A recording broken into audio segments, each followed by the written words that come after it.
As Fort Scott announces the name of its Mid-America baseball team, and the annual Cruisapalooza Festival rolls into Webb City. KOAM News at 10 is next. Now at 10, the Neosho community lays to rest a beloved member and former police chief. Plus, a motorcycle crash in Jasper County takes the life of the Pittsburgh man. And as temperatures rise, so does the dangers associated with the inside of a hot car. The 4 states' most watched news starts now. The Neosho community offers a final farewell to a former police chief, a devoted leader and cherished member of the community. This is KOAM News at 10. I'm Samantha Walker.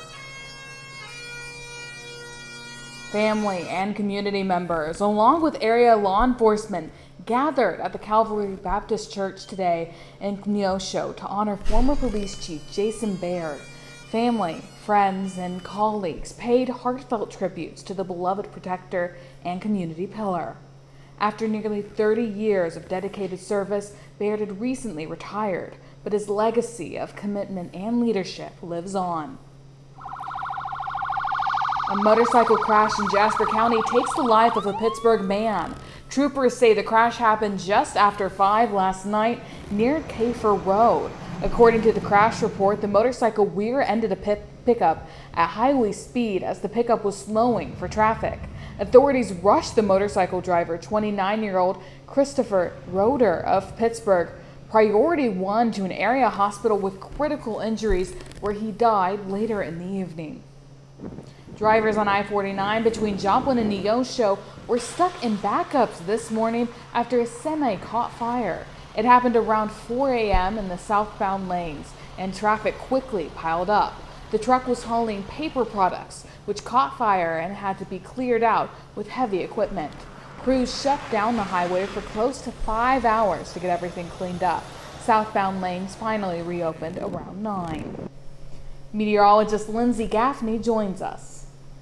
Well, we've got severe thunderstorms in the region right now. Those are going to continue to move south and east. Now you can see where our frontal boundary is. We have a gust front ahead of that, and those winds are shifting out of the north behind all of this storm system. So as we continue into the rest of the evening, we're watching 2 severe thunderstorm warnings. Now the one out in Bourbon County, Vernon County should be expiring soon because you can see where the initial storm is ahead of that. But then looking back towards Fredonia, we've got a pretty strong storm out there under a severe thunderstorm warning. Now our hail risk and our wind threat is pretty isolated with certain storms that are a little bit stronger. We could see that risk being a little bit more extreme, but all of this is going to continue to move towards the east, and we do have a couple strong storms, but without daytime heating, those storms are dropping that severe threat. But I'm going to have all those details coming up. Thanks, Lindsay. With temperatures pushing into the 90s, the public is reminded to be mindful about leaving pets or people in hot cars. Temperatures can rise in only minutes, and people or pets left inside could experience heat-related illnesses like heat exhaustion or heat stroke, illnesses that can quickly result in death in some cases. If it feels really hot, like a child has a temperature or an animal has a temperature, then that's when you need to get the animal or the child inside, cool things off, get them cool water, maybe set a fan around them so they can, regulate their body temperature again. Officials say accidents do happen, but can be prevented by checking your back seat and not leaving children or pets unattended. Golfers in Crawford County teed off for a good cause today. The 2025 Chamber Foundation Golf Classic is a fundraiser for the Leadership Crawford County and youth leadership programs. These programs inspire and teach leadership to every 6th grade class in Crawford County. It's our youth leadership program and our Leadership Crawford County programs, which are 2 of our most favorite things to do at the Chamber. Talk to me about having stuff like this and how that does help support those kind of things. Oh, it's great to see the support that we get from our membership, and even non-members are out here today supporting the Chamber, which I think is huge. It just shows that people really care about our youth in the area and just about leadership opportunities in general. That event took place today at Pittsburgh Crestwood Country Club. Special Olympics Kansas gets a helping hand today. The Janelle Smith Carson Foundation presented a $1,500 check to the organization. The event took place at St. Mary Colgan School in Pittsburgh. Organizers say the check will help fund local athletes and volunteers at state powerlifting and flag football competitions later this month. So grateful to the community. Having state flag football and state powerlifting here in Pittsburgh, Kansas is a really big deal. We're able to bring so many athletes from across the state to here to see Southeast Kansas and to see Pittsburgh, Kansas. And also we have so many local community members that are volunteering and giving of their time and giving of different supplies and just helping us out in so many ways. The state powerlifting and flag football competitions will take place next Friday and Saturday. King Jack Park in Webb City comes alive as food trucks and city crews gear up for the 2025 Route 66 Cruise-a-Palooza Festival. This year's event will feature everything from live entertainment to several children's activities. Organizers say the event is a good opportunity to celebrate the community as well as the ones who have served. The second Saturday of July, and we've got all kinds of things going on. We have our Boomtown Days cruise night. Cruise in registration starts at 2 p.m. We just really feel that it's so important for our citizens to just kind of be able to come out and enjoy having us give back. This event runs tomorrow from 10 in the morning to 10 at night. Silver Dollar City has a new nighttime attraction that should bring in the crowds. Night Sky is a whole new way to experience the park thanks to synchronized drones creating pictures in the night sky high above the park. The event culminates in a grand fireworks finale. The park is also extending its hours until 10 starting this Saturday and running through August the 3rd. This is in addition to a one-time midnight close on August the 2nd. Well, a gunman tried to take the life of President 1 year ago. Coming up, we take a look at the security changes made since then. But up first, trade war with an ally. President Trump threatens higher tariffs on one of the U.S.'s largest trading partners. I'm Erica Brown with more on the president's push to negotiate new trade deals in the coming weeks. This weekend marks the 1 year since the assassination attempt on President Trump in Butler, Pennsylvania. A gunman opened fire during a campaign rally, grazing Trump's ear. This week, the agency suspended 6 agents without pay in connection with the security failure. The agency also made other changes, including upgrades that allow agents to communicate over radio directly with local law enforcement. I think they've looked inward and looked in a reflective way of what went wrong, obviously, at Butler, and it was completely ill in terms of the way that advance was done. I think we all know that. 1 person was killed and 2 others were wounded in the attack before a Secret Service sniper killed the alleged gunman. President Trump has given dozens of countries until the end of the month to strike a new trade deal. As Erica Brown reports, this including one of America's largest trading partners and allies. As President Trump escalates his trade war, threatening higher tariffs for multiple countries, he says Canada has already responded to his letter warning of 35% taxes on Canadian imports unless they strike a deal by August 1st. It was sent yesterday. They called. I think it was fairly well received. It's what we need. So we'll see what happens. Canadian Prime Minister Mark Carney responded to the threat on social media, saying the Canadian government has steadfastly defended our workers and businesses. We will continue to do so as we work towards the revised deadline of August 1st. We've been taken advantage of for many, many years by countries, both friend and foe. And frankly, the friends have been worse than the foes in many cases. President Trump has sent letters to more than 20 trade partners, all delivering the same message. Negotiate a new trade deal by August 1st, or your goods will be hit with higher tariffs. Secretary of State Marco Rubio says trade was discussed during a meeting with Asian partners in Malaysia. There's no country in the world that I can meet with right now where the issue of trade and tariffs wouldn't come up, because this is a global action. That includes China, as Rubio met with the foreign minister Friday. We acknowledged, there are some issues that are going to we have to work through, not just beyond trade, but others. But I thought it was a very constructive and positive meeting and gave us a lot to work on. Secretary Rubio said the odds are high that President Trump will meet with Chinese President Xi Jinping this year. Erica Brown, CBS News, Washington. President Trump has also issued tariff threats against Brazil because he says the country has treated former President Jair Bolsonaro very unfairly. Trump told the press today he may call Bolsonaro soon. A little later, the new Superman movie holds big box office promise, but are fans still interested in superhero movies? We'll find out. And we're tracking storms tonight through the weekend. I'll have those details right after this.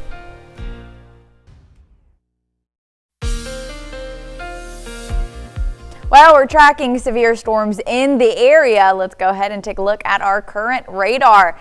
Now, we can see we've got our front that is continually pushing through the region. Now, our cold front is driving a few of these storms, which has caused a couple of severe thunderstorm warnings in the area. Now, just to the west of Fort Scott, got some strong storms there, but I really want to focus on Fredonia. Hail core out there, could see 50-60 mile per hour wind gusts. And then we also have just the strongest part of our little line segment here. That is the south of Nevada heading into Lamar, just outside of the Lamar region. So we do want to keep an eye on that. All right, now looking over at Fredonia, moving out of Howard, this storm's just been sitting right over this area. So we might be dealing with a little bit of a flash flood issue there. Now this severe thunderstorm warning is until about 11 p.m. So got another 45 minutes on that. Heading into Neodesha, south of Fredonia, or at least that hail core is, but hasn't really moved much. Now, taking a look over on the Missouri side, Liberal is going to get some strong storms there again. You can see Fort Scott might get some more of that. Girard and heading into Pittsburgh, another little storm down there. Now, our hail core is just south of Drywood. You can see it going to be aiming either right just north of Lamar and in between Lamar and Cedar. But you can see where this storm is pretty strong, a little bit of winds gusting 50 to 60 miles per hour and a lot of lightning. Now the northern part of the storm's moving a little bit quicker, but you can see where our risk for severe weather drops off right as this storm moves out of the area. But still in southeastern Kansas. We've got a lot going on for the next couple of hours, but because of daytime heating gone down, clearly it's nighttime now. We don't have as much of a severe threat as we did a little bit earlier in the afternoon. Now taking a look at downtown Joplin. Still looking pretty good in Joplin. Joplin's not expected to get anything until after midnight tonight, closer to about 1 a.m. So continuing into Saturday morning, we're going to get these isolated shower chances all through the morning and into the afternoon. It does spike again once we get into Saturday night and Sunday morning, where we're actually going to see a little bit more of that widespread chance for thunderstorms on Sunday. So let's take a look at our future track. All right, so that storm that's out in Fredonia now going to be moving just south of Parsons. If it can really hold up that whole time, it'll be a little bit stronger once it makes it into Columbus, Oswego, and then moves near the Joplin area. So that's what's really going to hit Joplin. The northern part of the storm is going to stay to the north of Joplin. Might get some showers before 1 a.m., but here now, 1 a.m., seeing that storm finally making it into the area. Once we get a little bit later into the morning, all these storms stay south of I-44. They just linger out there for most of the morning. We could see a flash flood issue out there in Arkansas as well. We are under a flood watch in Oklahoma, not in Arkansas or southwest Missouri. So we've got some things to keep an eye on. Now our storm threat for tomorrow also remains hail and wind threat. We do have more storms that do continue into Sunday and Monday, but going to be a little bit more of a milder weekend outside of the rain and the thunderstorms, mid-80s, and then those return, mid-80 degree temperatures return on Wednesday. Well, sounds great, Lindsay. I'm excited to see some of those cooler temperatures, but it's definitely some summer temperatures. Absolutely. Well, along with summer temperatures are summer ticks. Data from the CDC shows emergency room treatments for tick bites are at the highest level since 2019.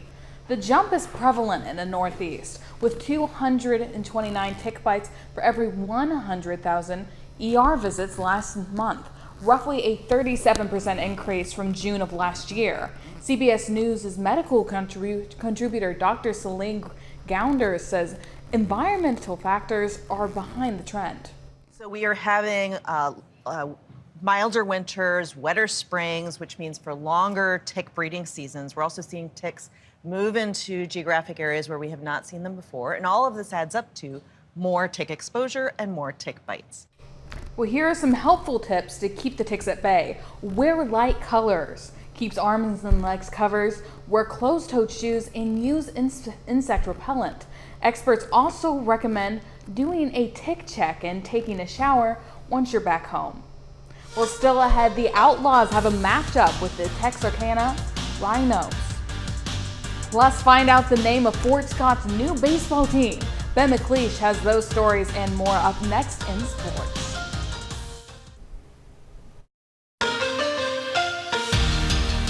The Joplin Outlaws take on the Texarkana Rhinos tonight, but it's no ordinary Mid-America League matchup. The Mid-America League expands next season with a new team coming to Fort Scott. The Outlaws play at La Roche Baseball Complex tonight, right where Fort Scott's new team will play, and in the second inning, they reveal the team name. In 2026, we'll see the Fort Scott Dragoons take the field, named after the 19th century mounted soldiers that protected the area. I love it. I believe in community spirit. We are so thankful and so happy to have this league come into town, and we just cannot wait for next season to see our Fort Scott Dragoons take the field. Excited for a Kansas baseball team because they scored 19 runs in an absolute slugfest. They win 19-12 in 5 innings. Markle Turner hits 2 home runs and records 8 RBIs. So watch out, Dragoons, because there's another really good ball club in the 4 states. Over in the Mink League, the Nevada Griffins have a road matchup with St. Joe Mustangs. The Griffins can't get it done against the league's top team. As Nevada loses its 5th game in a row, it's a tough stretch for the Griffins, who sit in second to last place. And in the major leagues, the Royals got some good news earlier today. Their closer, Carlos Estevez, is named to the 2025 AL All-Star team, replacing Jacob deGrom. Estevez posts a 2.03 ERA for KC and has 25 saves on the season. Estevez will join Kansas City's Bobby Witt Jr. and Chris Bubich in Tuesday's All-Star game. But the Cardinals don't have good news tonight. They drop their series opener to the Braves 6-5. They give up all 6 runs in the first 3 innings and can't complete the comeback win. Tomorrow they'll look to even the series. Well, that's all for sports. We're back with more after this. A 4-state hero. He's faster than a speeding bullet, more powerful than a locomotive, and able to smash box office records in a single weekend. Superman is set to have a huge opening, but there's evidence some people have grown tired of superhero films. Vladimir Duthers has the story. Look up in the sky. Is this the reboot to save superhero movies? Superman said that. Yeah, I interviewed him right afterwards. Great guy. With the release of Superman, starring David Cornsweet as the Man of Steel and Rachel Brosnahan as Lois Lane, the DC Comics universe is showing off its flashy revamp amid a renewed rivalry. James Gunn was a former director at Marvel. For decades, the 2 studios have been locked in a battle. In 1938, Superman burst onto the scene and dominated the comic book world for decades. But by 1962, Marvel's wall-crawling crime fighter Spider-Man caught a new age of fans in its web, along with the Fantastic Four, the Avengers, and the X-Men. I've got you. You've got me! Who's got you? The studios then brought those characters to life, starting in 1978 with Christopher Reeve as the Man of Steel. What's so impressive about Marvel is they've actually taken all of these way lesser known characters and they managed to make them into these huge A-list characters. Rebecca Rubin is Variety's senior film and media reporter. Something that DC has struggled with, even though they have these really well-known characters, is just making stories that are compelling and that people want to see. Since 2007, Marvel has dominated the box office with blockbusters like Avengers Endgame. and Spider-Man Far From Home, I am going on vacation. grossing more than $30 billion worldwide. I'm vengeance. Compared to DC's $7 billion.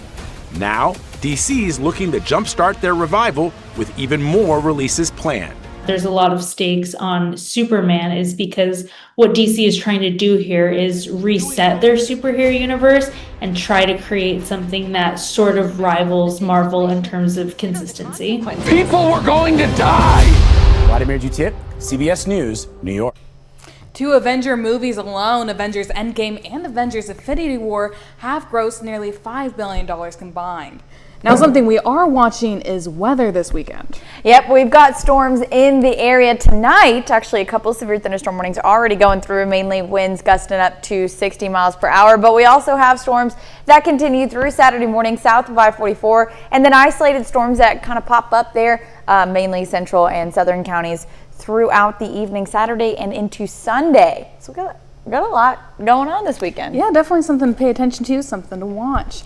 And some exciting things happening in sports as well. Yeah, Fort Scott's new baseball team announces its name, the Dragoons, and Lindsay at 6. You didn't think that was such a good name. I didn't know it was a real word.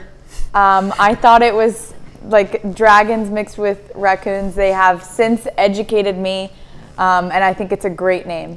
You know, especially for Fort Scott. I know the city of Fort Scott, a baseball team is something they have been looking forward to and, you know, working towards for quite some time now. So I think it's just very exciting that it's finally happening for them. Yeah, it's cool to see a name kind of represent the city and its history. It's really cool to see. Great. Well, thank you guys so much. Thanks for watching. We'll see you tomorrow. Let's make it a great evening.